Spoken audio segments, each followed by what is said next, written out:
दोस्तों, अगर आप कर रहे हैं रेलवे, एसएससी, बैंकिंग या फिर किसी अन्य गवर्नमेंट एग्जाम की प्रिपरेशन, तो इस वीडियो में मैं आपको बताऊंगा मैथ्स के वो बेहतरीन क्वेश्चन लेके आया हूं कि किस तरीके से आप किसी क्वेश्चन को सॉल्व कर सकते हैं। कैसे ऑप्शन की मदद से ट्रैवलिंग करता है कि from A to B attain the average speed of the 60 kilometre पर घंटा की रफ्तार से कितना समय लगता है उसे उसे लगता है 30 घंटे।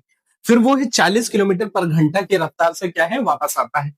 तो कह रहे हैं एवरेज स्पीड उसकी बताइए, उस जर्नी में क्या एवरेज स्पीड रही। तो दोस्तों, जो जाएगा ए टू बी, अगर वो ए से बी तक की जाता है और फिर बी से ए तक की वापस आता है, यानी कि सेम डिस्टेंस, तो एवरेज स्पीड का क्या फॉर्मूला हो जाता है। एवरेज स्पीड का फॉर्मूला आपका हो जाता है 2 into S1 into S2 upon S1 plus S2। क्या है, फर्स्ट वाली स्पीड इंटू सेकेंड वाली speed upon first plus second का सम।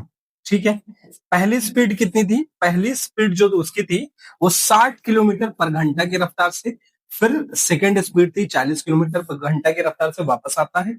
तो कितना हो जाएगा, 60 प्लस 40 कितना हो जाएगा, 100 हो जाएगा। ठीक है, 6 चौको 24, 240 अपॉन 100। ठीक है, एक जीरो और, तो 2 जीरो से 2 जीरो कैंसिल, 24 दुना कितना आ गया, 48 किलोमीटर पर घंटा की रफ्तार से वो क्या है, उसकी एवरेज स्पीड निकल के आ गई, जो कि हो गया ऑप्शन नंबर बी। आइए, एक ट्रेन जो है 120 मीटर लंबी है, जो कि क्रॉस कर रही है एक पोल को 12 सेकंड में। ठीक है, यानी कि इससे यहाँ पे क्या निकल जाएगी, स्पीड। स्पीड इक्वल टू कितना होता है, डिस्टेंस अपॉन टाइम, जो कि स्पीड कितनी निकल के आएगी, 120 मीटर लंबे प्लेटफॉर्म लंबी ट्रेन जो है कितने सेकंड में क्रॉस कर रही है, 12 सेकंड में। ठीक है, किसी पोल को 12 दहम्मा 120, यानी कि कितना आ गया, 10 मीटर पर सेकंड। 10 मीटर पर सेकंड इसका निकल के आ गया। ठीक है, फिर कह रहा है कि अब एक दूसरी ट्रेन है जो कि कितनी है, 100 मीटर लंबी है, जो है ट्रेवल कर रही है अपोजिट डायरेक्शन में, तो क्रॉस करेगी कितने सेकंड में, 10 सेकंड में। ठीक है, तो जब अपोजिट डायरेक्शन में हो तो cross time of the cross section equal to length of the first train plus length of the second train, length of the second train upon कितना हो जाएगा, अगर दोनों अपोजिट डायरेक्शन में है तो स्पीड क्या हो जाएगी, ऐड हो जाएगी, S1 प्लस S2। तो जो यहाँ पे क्या निकल के आ रहा है, जो टाइम ऑफ क्रॉस सेक्शन है कितना है, 10 सेकंड, उसे 10 सेकंड लग रहा है। पहली लेंथ कितनी थी, 120 मीटर पहले ट्रेन की लेंथ थी। सेकंड ट्रेन की लेंथ कितनी थी, 100 मीटर। अब speed of the first train निकल के आ गई 10 मीटर पर सेकंड। यहाँ पे लिख देते हैं, यहाँ गलत लिख दिया क्या, यहाँ पे कितना निकल के आ गया, 10 मीटर पर सेकंड। ठीक है, तो यहाँ लिख दीजिए 10 प्लस स्पीड ऑफ सेकंड निकालना था, ये चला जाएगा इधर, ये डिवाइड में है, इधर जाएगा मल्टीप्लाई में, यानी कि 10 plus S2 into 10 equal to 220। ये मल्टीप्लाई में इधर जाएगा डिवाइड में, 10 से जीरो करके 22, यानी स्पीड ऑफ सेकंड ट्रेन कितनी आ गई, 12 मीटर पर सेकंड। 12 मीटर पर सेकंड। अब इसको अगर आपको किलोमीटर पर आवर में निकालना था तो क्या कर देंगे, मल्टीप्लाई कर देंगे किससे, 12 इंटू 18/5 किलोमीटर पर आवर में बदल गया। ठीक है, 5 से चला गया, ये 5 दूना 10, 5 चौको 20, पॉइंट लगा के जीरो बढ़ा के 5 चौको 20, 18 चौको 72, 2 लिखा, 7 इसको दिया, 18 दूना 36 और 36 और 7 कितना हो जाएगा, 43, यानी 43.2 किलोमीटर पर आवर। ये आपको निकल के आ गया स्पीड ऑफ द सेकंड। समझ गए, सेकंड ट्रेन की स्पीड। आइए करते हैं दोस्त अगला सवाल। अगला सवाल है A plus B equal to 9 दिया गया है, A B equal to -37, A cube plus B cube. A cube plus B cube का क्या फॉर्मूला होता है A plus B into A plus B whole होल स्क्वायर -3ab। क्योंकि यहाँ पे क्या दिया गया था, जब ए बी के टर्म में था तो इसलिए ये वाला फॉर्मूला लिखा। ए प्लस बी की वैल्यू कितनी दी गई है, 9 दी गई है, 9 का स्क्वायर -3ab, -3 इंटू -37।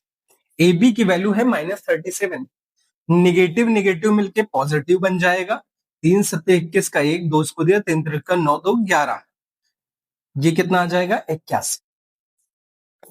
ठीक है, इक्वल टू लास्ट में 9 है, 81 और ये ऐड करेंगे, 1 1 2 8 1 9, ये 192 इंटू 9, यानी कि 9 दूना 18, 18 ये कितना आ जाएगा, ये 9 दूना 18, किसमें है? 8 है, इसमें है और इसमें है। ठीक है, तो या तो ये हो सकता है या तो ये हो सकता है। 9 दूना 18 का 8 है, किसको दिया? 9 9 या 9 इंटू 19 कितना हो जाएगा? 171। 9 इंटू 19 171, एक 172। ठीक है, यानी कि कितना आ गया? 1728, which is option number C. ठीक, आइए करते हैं अगला सवाल। अगला सवाल है the sum of the prime number between the 31 और 60। 31 और 60 के बीच में जो प्राइम नंबर है उनका सम निकालना है। ठीक है, तो कितने प्राइम नंबर होते हैं? जैसे कि 31, 31 के बाद में क्या आ जाएगा? 31 के बाद में आ जाएगा 37, 37 के बाद में 41, 41 के बाद में 43, 43 फिर 47, 47 फिर हो जाएगा 53, फिर 59। ये हो जाएंगे आपके क्या है? Prime number. ठीक है, 31 और 60 के बीच में लेनी थी। तो देखिए ऐड कर लेते हैं। 1 7 8, 8 1 9, 9 3 12, 12 12 7 19, 19 3 19 3 22 और 22 और 9 कितना हो जाएगा? 22 9 31, 31 का एक लिखा, 3 इसको दिया। 3 3 6, 3 9, 4 13, 4 17, 4 21, 4 21 5 26, 26 5 31, कितना आया? 311, जो कि आपका हो जाएगा ऑप्शन नंबर सी। आइए करते हैं मित्र अगला सवाल।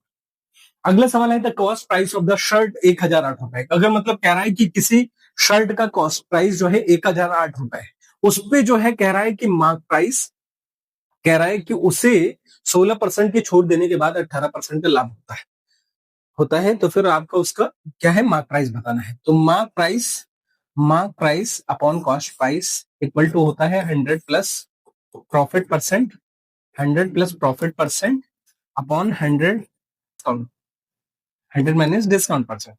तो कितना है भाई? 100 पे कितना प्रॉफिट होना चाहिए? 100 पे कह रहा है 18 का प्रॉफिट, यानी कि कितना हो जाएगा? 118।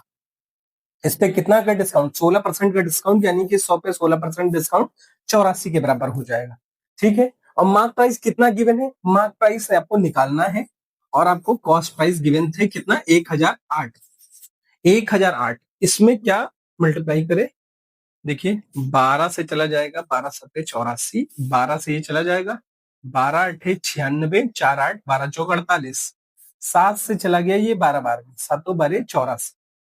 ठीक है, यानी कि मार्क प्राइस के डिनोमिनेटर में आ गया, तो ये इधर जाके मल्टीप्लाई हो जाएगा। 118 into 12 equal to mark price निकल के आ गया 12 एकम 12, 12 एकम 12 और 12 अठे 96, यानी 6 1 1 1416। मार्क प्राइस कितना निकल के आ गया हमें? 1416, जो कि आपका ऑप्शन नंबर ए दिया गया है। आइए करते हैं अगला सवाल। The value of the machine is company depreciate by the 10%। अगर मतलब किसी मशीन की वैल्यू जो है 10% घट जाती है सालाना, और डिटरमाइन करिए उसकी, उस कंपनी का वर्तमान अगर 2 लाख रुपए है तो 2 वर्ष बाद कितनी मूल्य हो जाएगा? यानी अगर 2 लाख रुपए है, ठीक है, 10% से घटना मतलब 10% का फ्रैक्शन कितना होता है? 10% का फ्रैक्शन 1/10, यानी 10 से कोई चीज कितनी हो गई? 9 हो गई। फिर 10 से क्या हो गई? 9 हो गई। तो इस क्वेश्चंस को ऑप्शन की मदद से भी कर सकते हैं। जो भी आएगा तो कम से कम 9 का तो मल्टीपल होगा ही होगा। तो देख लेते हैं कौन सा। 6 2 8 1 9, ये 9 का मल्टीपल हो गया। 6 1 7, ये नहीं होगा। 8 1 9, ये भी फंस गया, ये भी 9 का मल्टीपल। 6 4 10 11, ये तो नहीं रहा। ठीक है, मतलब 2 में फंस गए, तो कर ही लेते हैं। 9 9 या 81, और यहाँ पे क्या है? यहाँ पे 2 लिखा है, मतलब जो भी मल्टीप्लाई होगा 2, 2 एकम 2, 2 अठे 16, 162, यानी कि क्या है? स्टार्टिंग में क्या है? 162 आएगा, जो कि ऑप्शन नंबर डी। ठीक है, और ये जो जीरो है उसमें ऐड हो जाएंगे। ठीक, आइए करते हैं अगला सवाल। और ये क्या है? 2 जीरो से 2 जीरो ये कैंसिल भी हो जाएंगे। ठीक, अगला सवाल है हमारा कि सम ऑफ द 12,000, 12,000 का सम जो है अमाउंट हो जा रहा है 15,000, यानी 12,000 की राशि जो है वो कितनी हो जाती है? बढ़ के हो जाती है 15,000। कितने समय में? 5 साल में 15,000 हो जा रही। तो आपको सिंपल इंटरेस्ट के हिसाब से तो रेट ऑफ इंटरेस्ट निकालना है। 5 साल में कोई राशि कितनी बढ़ जा रही है? 3000 बढ़ जा रही है। तो 1 साल में कितनी हो जाएगी? 5 एकम 5, 5 छंगा 30, यानी 1 साल में कितना बढ़ रही है वो? 1 साल में 600, 600 बढ़ रही है। तो भाई जो सालाना इंटरेस्ट निकाला जाता है, यानी 600 बढ़ रही है किस पे? कितने रुपए पे? 12,000 पे। पहले तो प्रिंसिपल 12,000 रहा होगा, इंटू 100%। ये आपका निकल के आ जाएगा, 2 जीरो से 2 जीरो कैंसिल, 1 जीरो से 1 जीरो गया, 12 पंचे 60, यानी कि कितना आ गया? 5%। डिस्काउंट, ये कितना आ गया? अब ऑप्शन नंबर डी जो आपका रेट ऑफ इंटरेस्ट के निकल के आ गया 5%, जो कि आपका फॉर्मूला भी मैं बता देता हूं, SI equal to principal into rate into time upon 100 होता है। समझ गए? ये होता है सिंपल इंटरेस्ट का फॉर्मूला। और travelling 3/5 of the normal speed, मतलब कह रहा है कि एक सामान्य गति के 3/5 से चलकर एक व्यक्ति जो है अपने कार्यस्थल पर 18 मिनट देरी से पहुंचता है। सामान्यतः कार्यस्थल तक पहुंचने में उसे कितने मिनट समय लगते हैं? आइए करते हैं ये सवाल। मान लीजिए किसी कोई इंसान की स्पीड रही होगी, वो कह रहा है कि अपने स्पीड से कि 3/5 नॉर्मल स्पीड से चलता है, यानी कि उसकी स्पीड जो है कितनी होगी? 5 होगी। तो वो किससे चल रहा है? 3 से स्पीड से चल रहा है। ठीक है, तो स्पीड का रेशियो ये है, तो टाइम का रेशियो क्या हो जाएगा? टाइम का रेशियो इसके इनवर्स हो जाएगा, यानी 5:3 है तो ये हो जाएगा 3:5। तो देरी कितने समय की हो रही है? देरी उसे 18 मिनट की देरी से पहुंचता है, यानी डिफरेंस क्या आ रहा है? दो। दो की यूनिट हो गई 18 मिनट। तो एक की यूनिट कितनी आ जाएगी? एक की यूनिट आ जाएगी 9 मिनट। तो उसकी कह रहा है कि वो पहले यूजुअली अगर 5 से चलेगा, 5 की स्पीड से चलेगा तो कितने समय पहुंचेगा? भाई 3 यूनिट का वो निकाल दीजिए, 3 इंटू 9 मिनट, 3 9 27, यानी कि उसकी ओरिजिनल जो वो टाइम था पहुंचने का वो कितना था? 27 मिनट, जो कि हो जाएगा ऑप्शन नंबर डी। आइए करते हैं अगला सवाल। अगला सवाल है कि 1/30 is the what percent of the 1/100? 1/30 कितना प्रतिशत है? किसका? 1/100 का।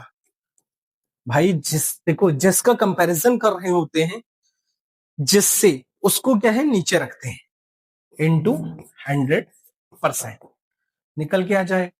देखिए, ये जब ऐसे कंडीशन आ जाए तो 1/30 ऊपर लिखा है, इसको जब डिनोमिनेटर से मल्टीप्लाई में जाएंगे, मतलब डिवाइड से मल्टीप्लाई में, तो क्या हो जाएगा? इसका रेसिप्रोकल हो जाएगा। ठीक है, इनवर्स कर देंगे। 100/1 जब मल्टीप्लाई में चेंज करेंगे तो न्यूमरेटर का डिनोमिनेटर और डिनोमिनेटर का न्यूमरेटर हो जाएगा, इंटू 100% दिया गया था। तो ये कितना चला गया? एक जीरो से एक जीरो चला गया, और तीन से ये क्या कितना आ जाएगा?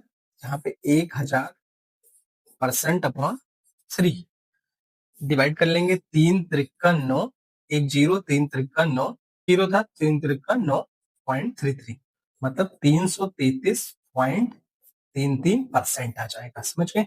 333.33%, जो कि कितना हो जाएगा आपको? Option number D. समझ में आया? तो दोस्त, आज के इसी तरीके के क्वेश्चंस रहे तो